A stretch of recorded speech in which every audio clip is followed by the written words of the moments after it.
പിന്നെ ഈ നവകേരള സദസ്സേ എതിരെ സമരം കോൺഗ്രസ് പ്ലാൻ ചെയ്യുകയാണെങ്കിൽ ആദ്യം ചെയ്യേണ്ടത് എന്താണ്? കോൺഗ്രസ് രാഷ്ട്രീയം പറഞ്ഞു തുടങ്ങണമെന്നേ.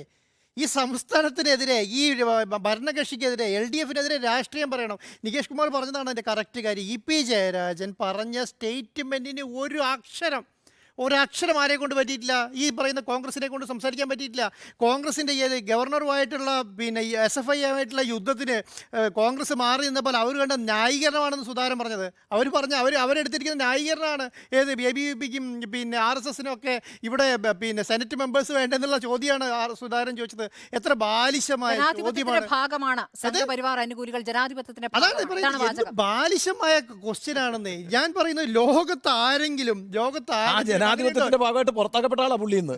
അല്ല, സുധാകരൻ ഇന്ന് പുറത്താക്കിയേ.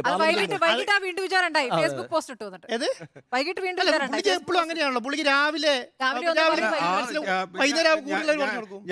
ഞാൻ BJP പോണോന്നുള്ളത് ഒന്ന്, ഓഫറുണ്ട് എന്നുള്ളത്. 2, RSS കാര്യാലയത്തിന് ഞാൻ BJP പോകണമെന്ന് ഞാൻ തീരുമാനിക്കുന്ന പറഞ്ഞത്.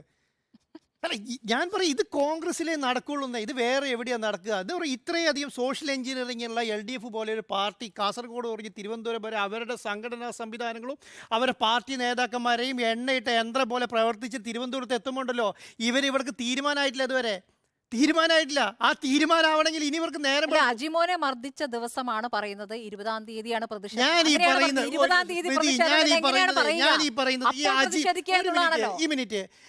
ഈ പറയുന്ന ഇടുക്കിയിലെ മറിയക്കുട്ടിയും ഈ പറയുന്ന അജിമോനും ഈ പറയുന്ന വിരലിൽ എണ്ണാവുന്ന 10-ൽ താഴെ വരുന്ന യൂത്ത് കോൺഗ്രസിലെ സാധാരണ പ്രവർത്തകരും ഇല്ലെങ്കിൽ ഇന്ന് കേരളത്തിൽ UDF ചർച്ചയിലില്ല, കോൺഗ്രസ് ചർച്ചയിലില്ല.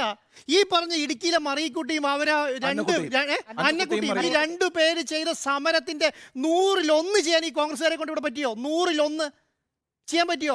AC മുറിയിലിരുന്ന് രാവിലെ ഉച്ചയും കുറേ ന്യായീകരണം പറയും. ആർക്ക് ന്യായീകരണം പറയുന്നത്? മുഖ്യമന്ത്രി രാവിലെ ഒരു സാധനം ഇട്ട് കൊടുക്കും, അതിന് മറുപടി പറഞ്ഞുകൊണ്ടിരിക്കുകയാണ്. എല്ലാ ദിവസവും മുഖ്യമന്ത്രി രാവിലെ പത്രസമ്മേളനത്തിന്റെ കാര്യം UDFനെ വിട്ടല്ലോ. മുഖ്യമന്ത്രി ഗവർണറെ കുറിച്ച് മാത്രമേ ഇപ്പൊ സംസാരിക്കുന്നുള്ളൂ. UDFനെ വിട്ടു. മറുപടി പറയേണ്ട കാര്യം എന്ന് പറയുന്ന സംവിധാനം ഈ കേരളത്തിലില്ല. നിങ്ങൾക്കിത് ഇതുവരെ മനസ്സിലായില്ലേ? എന്താണ് പറയുന്നത്? UDF എന്ന് പറയുന്ന MLA ഇറങ്ങുമെന്ന് പറഞ്ഞു. നവകേരള സദസ്സിൽ ഏത് MLA ഇറങ്ങിയേ? ഈ 19 MP കേരളത്തിൽ. 19 MP ഒരു പ്രസ്താവന നിങ്ങൾ ഈ നവകേരള സദസ്സിൻ്റെ സമയത്ത് കേട്ടോ? എന്തുകൊണ്ടാണ് പറ്റാത്തറിയോ നിങ്ങൾക്ക്? ഈ പറയുന്ന നവകേരള സദസ്സിനെതിരെ പറയാൻ ഇവരുടെ സാധനമില്ല, ഇവരുടെ വാക്കുകളില്ല,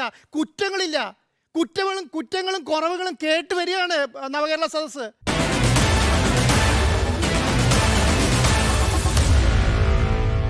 Meet the editors.